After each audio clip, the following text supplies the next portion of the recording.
public opinion was just a manufactured narrative that makes it easier to convince people that if their views are different, then there's something wrong with that, or there's something wrong with them. Spending is a tax. As soon as the government spends money, eventually it's a tax. Sometimes we put a direct tax on the people, sometimes we borrow the money, and sometimes we print the money. Freedom and the dignity of the individual have been more available and assured here than in any other place on earth. The Patrick Riggins Show. And now your host, Patrick Riggins. Oh, yes. One of us is going down. Here's a hint. It isn't moi. It isn't freedom and liberty. It's going to be these people who think it's their duty to try and ruin this country with their noxious blend of crony capitalism and government solutions. But that doesn't fly here on the Patrick Riggins Show. Here we emphasize freedom and liberty, a return to those original American values that made this country great. No, it wasn't military conquest. It wasn't government-imposed societal norms. It wasn't even religion and morality. It was freedom.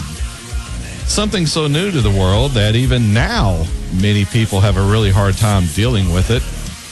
But that is one of the reasons why this show exists.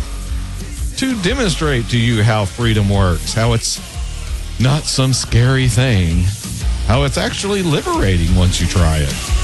And having tried it, you'll probably find yourself wanting even more. Just like the people trying to escape the iron grip of the old communist bloc countries. Except here, you don't have to go anywhere. We're already in this country. Our only job now is to vote in people who will help make it free again. Speaking of voting, I have a story real quick here in the first segment. This week we had a vote in the House of Representatives on House Resolution 2397, which was entitled the Defense Department Appropriations Act of 2014. Now, among the amendments to this bill was one that sought to limit the NSA's data collection to, quote, targets already under investigation. Now, the bill's primary co-sponsors were Justin Amash. He was a Republican or Amash, I believe. A-M-A-S-H. He's a Republican in Michigan. John Conyers, which is a Democrat in Michigan. Thomas Massey, he's a Republican in Kentucky. And Mike Mulvaney, he's a Republican in South Carolina. And Jared Polis, which is a Democrat in Colorado. Now, unfortunately, the amendment failed to pass. 94 Republicans and 111 Democrats voted for it. But we had 134 Republicans and 83 Democrats voted against it, and we had 12 representatives apparently not feeling it's worth their time to vote. But those voting against the amendment included Senator Boehner, or Speaker Boehner, I'm sorry, who is a Republican, House Majority Leader Eric Cantor, he's a Republican, House Minority Leader Nancy Pelosi, of course Democrat, and House Minority Whip Steny Hoyer, also a Democrat. Also, Representative Michelle Bachmann and Darrell Issa voted against this. So the leadership of the House on both sides, along with some prominent party leaders and even some Tea Party favorites, all decided that limiting the NSA spying on American citizens, well, that's just not a good idea. Okay, the Democrats, okay, fine. They love government spying on everyone. They love the government having total control. But the Republicans, come on.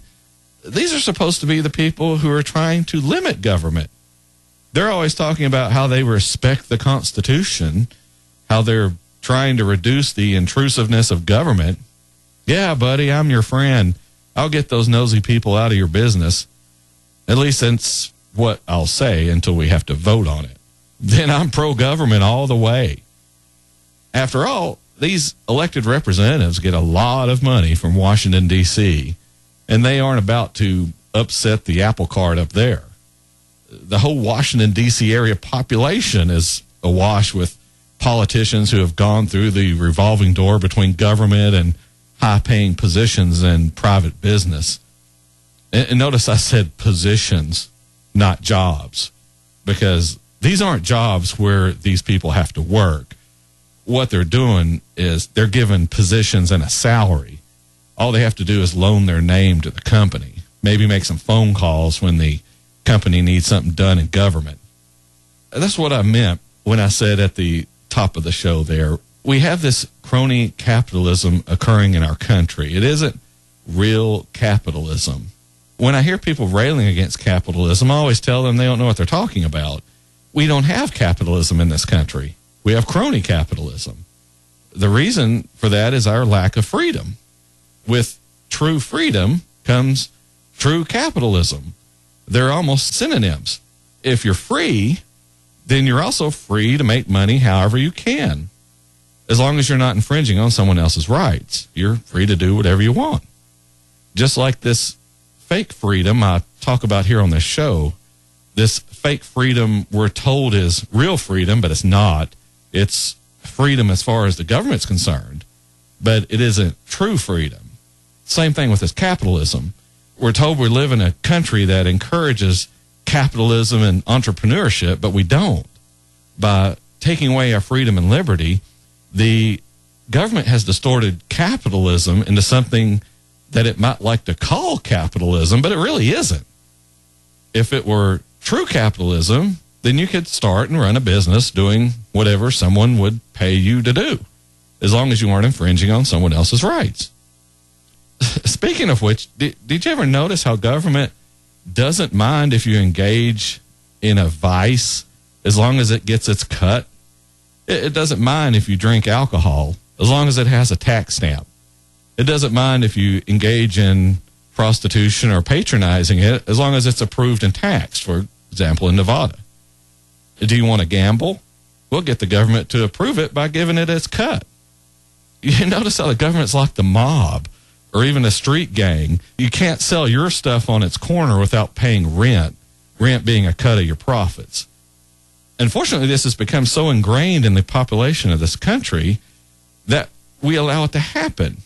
Heck, we're even suggesting it's a good idea. Look at how some people argue for drug legalization. They say marijuana should be legal everywhere, just tax it. Drugs should be legal, just tax them. I always tell these people, the first idea popping into your head should be freedom, not taxation. It's not should or shouldn't we be allowing this in a free society. The first thing that pops into people's heads are, well, we should allow it and tax it. No, we shouldn't be allowing anything. The government shouldn't have any say-so in the first place. If I'm not doing anything to infringe on someone else's rights, then I should have the freedom to do it. Not allowing me to or to not do something, it's none of the government's business, or anyone else's for that matter. It's only my business if it's not infringing on anyone else's rights.